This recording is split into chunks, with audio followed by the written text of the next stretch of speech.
Mendaki menjadi salah satu pilihan hobi, namun perlu persiapan matang untuk melakukan aktivitas hobi yang menantang. Salah satu yang terpenting adalah keselamatan saat pendakian. Kami bahas malam hari ini bersama Dr. Bambang Pujo Semedi. Selamat malam, Dr. Bambang. Selamat malam. Baik, Dr. Bambang, apakah suaranya boleh dinaikkan sedikit volumenya agar kami bisa mendengar jelas? Selamat malam, dokter. Selamat malam. Oh, baik. Sudah jelas. Kedengaran suara saya? Oke, Ya. sudah terdengar dengan jelas. Baik, Dokter Bambang, yang patut kita tahu terkait dengan AMS atau Acute Mountain Sickness ini apa? Apakah memang kondisi ini memang umum dialami oleh pendaki? Iya. Kalau kita bicara tentang acute mountain sickness atau yang kita sebut sebagai high altitude ya sickness gitu ya. Ya kita memang itu adalah suatu istilahnya penyakit ketinggian dan ini memang bisa terjadi pada siapa saja yang mendaki gunung gitu ya. Tapi tentunya kalau kita bicara tentang high altitude itu dibagi jadi tiga ya. Ada yang high altitude trek yang kira-kira itu ketinggiannya sampai 3.600-an begitu. Kemudian ada yang very high altitude, itu kira-kira ketinggian hampir sekitar 5.500. Dan yang ekstrim high altitude itu kira-kira sampai 8.800 ya, seperti Everest gitu ya. Nah, kalau kita bicara tentang Kartens ini termasuk very high ya. Karena dia ketinggiannya sekitar hampir 5.000 ya, sekitar 4.800 berapa gitu ya. Jadi memang acute mountain sickness itu bisa terjadi pada semua pendaki. Ya. Oleh karena itu, tapi kejadian itu memang kita tidak bisa prediksi ya. Tapi mestinya seseorang yang akan mendaki di gunung yang kategorinya adalah very high altitude, pada umumnya mereka sudah melakukan suatu persiapan atau aklimatisasi. Dan kalau ini terjadi ya memang kejadiannya itu sekitar kalau pada ketinggian yang high altitude itu ya sekitar antara 5% ya. Kejadian itu akan terjadi pada semua pendaki. Oke, baik. Untuk AMS ini, tadi Dokter Bambang sampaikan high altitude. Di kondisi yang bagaimana atau kapan dengan gejala yang seperti apa ini bisa terjadi pada pendaki? Ya, gejalanya kalau kita bicara tentang AMS ya, AMS ini gejalanya bisa ringan, sedang sampai berat gitu ya. Oke. Kalau yang ringan ya mungkin cuma sekitar sakit seperti sakit kepala gitu ya. Itu adalah gejala-gejala yang ringan. Tapi kemudian kalau dia menjadi berat, itu ada yang disebut sebagai high altitude pulmonary edema, di mana dia mengalami edema paru ya. Jadi paru-parunya itu penuh dengan air gitu ya. Ada yang kedua yang berat juga adalah yang kita sebut sebagai high altitude cerebral edema. Jadi yang bengkak itu adalah otaknya. Kalau sudah berat begitu ya memang risiko untuk terjadi suatu kejadian yang fatal itu cukup tinggi. Karena kita tahu kalau di atas ya, itu kalau kita mau turun itu juga tidak mudah dalam kondisi yang sudah mengalami gangguan yang berat seperti itu. Oke, artinya dengan gejala-gejala tadi yang Dokter Bambang sebutkan dari gejala ringan, sedang, sampai dengan berat, apakah atau butuh waktu berapa lama biasanya ini berproses, Dok? Kemudian katakanlah itu gejala ringan menuju sedang yang terjadi pada saat pendakian. Nah, kemudian bagaimana penanganannya di tempat lokasi tersebut? Apa mungkin yang harus disiapkan oleh pendaki itu juga? Iya, pada umumnya kalau pendaki seperti kita mau mendaki Kartens, mendaki Rinjani gitu ya. Rinjani ya masih di bawah 4.000 ya, Semeru juga masih di bawah 4.000. Tapi kalau Kartens ini sudah di atas 4.000, memang kejadiannya menjadi semakin tinggi ya gunung tersebut, maka semakin tinggi kemungkinan mengalami acute mountain sickness.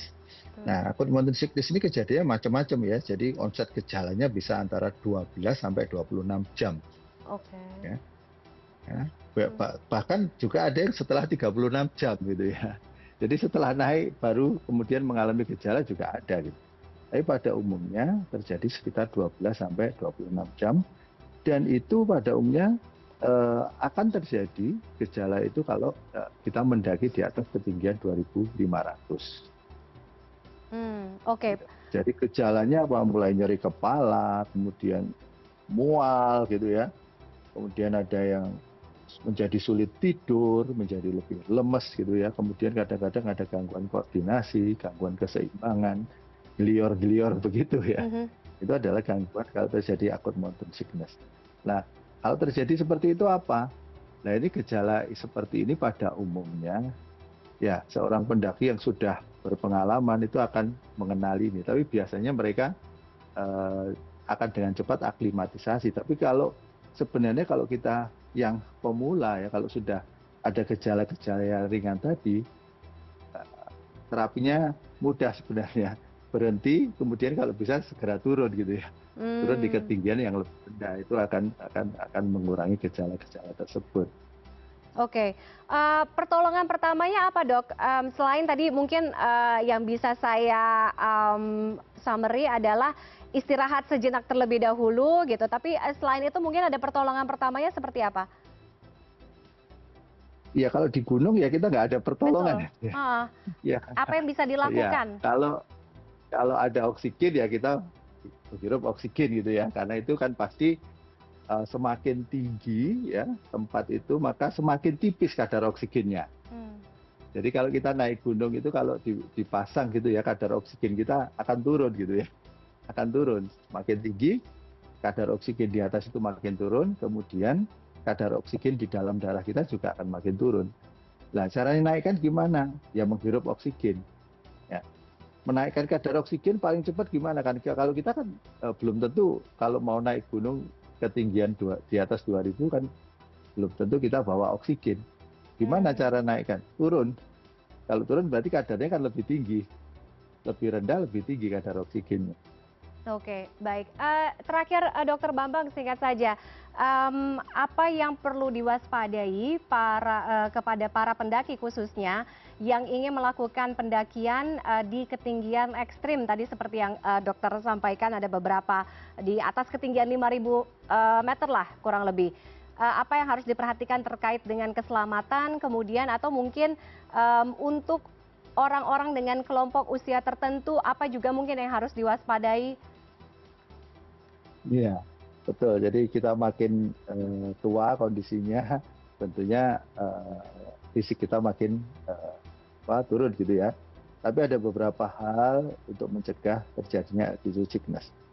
Yang paling penting sebenarnya adalah kalau kita mau mendaki di very high altitude, itu kita harus persiapan fisik. Tanpa persiapan fisik maka itu tidak mungkin kita mendaki, itu pasti akan kejadian AMS-nya akan tinggi. Kemudian kalau yang sangat tinggi mungkin kita jangan mendaki terlalu cepat gitu ya. Kalau pemula jangan mendaki terlalu cepat gitu ya. Mungkin pelan-pelan begitu ya. Dan latihan itu sebenarnya juga merupakan satu proses aklimatisasi ya. Meningkatkan VO2 max seperti itu ya. Sehingga pada kadar oksigen yang lebih rendah ya kita sudah mampu beradaptasi. Gitu. Dan, tentunya jangan sampai kita mau mendaki gunung di atas ketinggian 3.000 tidak pernah latihan, itu bahaya sudah pasti gitu ya. Kemudian kebiasaan merokok, narkoba yang buruk itu ya sebaiknya dihindari ya, untuk kalau kita mau melakukan suatu pendakian yang cukup ekstrim ya. Kemudian mental juga ya, kalau mental itu sudah down maka kemudian jadi susah juga gitu ya. Dan kalau berada di ketinggian ya kita harus cukup kalori ya, jangan sampai kita mau naik nggak bawa apa-apa gitu. Nanti karena kita juga melakukan suatu aktivitas yang cukup berat pada saat kita mendaki gunung dan itu perlu kalori juga gitu. Kemudian hidrasi juga harus cukup, minum itu kadang-kadang kan dingin nggak kerasa kan, kita keringetan tapi dingin. Nah kemudian akan terjadi dehidrasi dan itu adalah hal yang mungkin bisa mengurangi risiko untuk terjadinya AMS. Baik, Baik, terima kasih Dr. Bambang Pujo Smedi, Kepala Departemen Anestesiologi dan Reanimasi FK Unair, sudah bergabung dengan CNN Indonesia Connected malam hari ini. Selamat malam, Dr. Bambang. Malam.